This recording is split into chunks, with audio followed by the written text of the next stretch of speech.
Hello friends, आज हम एक नई पॉडकास्ट सीरीज़ स्टार्ट करने वाले हैं जो कि रॉबर्ट कियोसाकी द्वारा लिखी गई book rich dad poor dad के बारे में है। तो रिच डैड और पुअर डैड जो बुक है, इसी को फाइनेंशियल फ्यूचर क्रिएट करने के लिए सबसे अच्छी पर्सनल फाइनेंस बुक कहा गया है।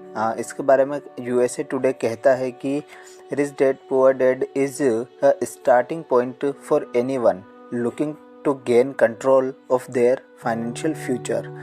तो आज की पॉडकास्ट एपिसोड के अंदर हम केवल इतना डिस्कस करने वाले हैं कि आज से 20 साल से ज़्यादा इसको हो गए हैं अपनी जर्नी को। तो इसमें क्या क्या ओपिनियंस इसकी स्टार्टिंग में रही थी और क्या क्या ओपिनियंस में चेंजेस आए हैं। तो सबसे पहले बोलते हैं कि 1997 के अंदर जब इस बुक को रिलीज़ किया गया था, पब्लिश किया गया था, तो जो पब्लिशर्स थे उन्हीं ने इस बुक के कुछ की पॉइंट्स को रिजेक्ट कर दिया था कि जिनकी वजह से वो बुक को पब्लिश नहीं कर सकता है। तो आज हम डिस्कस करने वाले हैं कि यही वो मेन पॉइंट्स कौन से हैं जो इसमें ओपिनियंस का विषय रहे थे। तो सबसे पहले रॉबर्ट कियोसाकी ने यहाँ पे कहा था कि the home is not an asset. आपका जो घर है वो आपका एसेट नहीं है।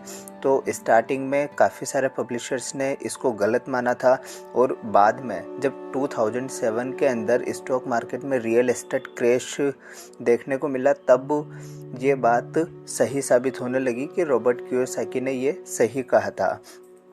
इसके अलावा उन्होंने और भी की पॉइंट्स को यहाँ पे बताया था बुक के अंदर। जैसे कि हम बात करें, उन्होंने एक लेसन दिया था, the rich don't work for money. जो अमीर लोग होते हैं they don't work for money. इस लेसन को भी काफ़ी गलत बताया गया था, लेकिन धीरे धीरे काफ़ी लोग जब इसको एक्सेप्ट करने लगे तो लोगों की ओपिनियंस बदलने लगी with time to time. The second lesson जो कि इस बुक के अंदर दिया गया है बाय रॉबर्ट कियोसाकी, लेकिन इसको गलत बताया गया था, इज़ सेवर्स आर लूजर्स। लेकिन धीरे धीरे जब बाद में स्टॉक मार्केट क्रैश देखने को मिले, लाइक 2000 के अंदर .com क्रैश, 2007 के अंदर real estate crash and in the 2008 banking crash, तो उस समय ये सही सारे पॉइंट्स सही सिद्ध होने लगे। इसके बाद में यहाँ पे रॉबर्ट कियोसाकी सर कहते हैं कि your house is not an asset, जो कि काफ़ी चर्चा का विषय रहा था in the starting, but later on people started following this concept also after the real estate crash of 2007. And Robert Kiyosaki also mentioned the point that why the rich pay less in taxes, क्यों अमीर लोग कम taxes पे करते हैं। उन्होंने एक example भी दिया है यहाँ पे कि प्रेसिडेंट बराक ओबामा जब री इलेक्शन के लिए फाइट कर रहे थे, देन गवर्नर मिट्ज रोमनी उनके अगेंस्ट थे, और दोनों को जब उनके टैक्सेस डिस्क्लोज करने की बारी आई तो वहाँ पे प्रेसिडेंट बराक ओबामा ने ऑलमोस्ट 30% टैक्सेस पे किए एंड मिट्ज रोमनी ने ओनली लेस देन 13%। तो ये टैक्सेस जो डिफ्रेंशिएट हो रहे हैं उनकी इनकम्स में, वो इतना कम और ज़्यादा क्यों है। तो उन्होंने बताया कि जो रिच पीपल होते हैं वो ऑलवेज पे लेस टैक्सेस।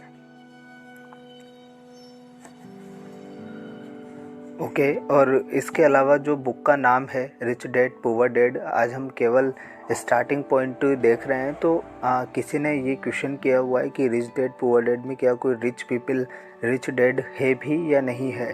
तो उन्होंने richdadradio.com पर जाकर आप सुन सकते हैं by the son of rich dad according to this book. The son name is Mike. Okay, finally, at the starting in this pre-introductory session, Robert Kiyosaki always gave a warning and an invitation also. उन्होंने कहा है कि while I did my best to keep while the rich are getting richer as simpler as possible, कि जो अमीर है वो और अमीर होते जा रहे हैं और it is not really easy और easy to explain what the rich really do requires real financial education। तो इसको समझने के लिए एक फाइनेंशियल एजुकेशन की ज़रूरत होती है और फाइनेंशियल एजुकेशन हमें स्कूल्स में नहीं सिखाई जाती। तो यहाँ पे रॉबर्ट कियोसाकी सर का ऑब्जेक्टिव यही है इस बुक के थ्रू कि यहाँ पे फाइनेंशियल एजुकेशन का जो बेसिक लिटरेसी है वो हम गेन कर सकें। तो ठीक है, आगे in the next episode let's discuss the introduction of book rich dad poor dad by Robert Kiyosaki. Thank you.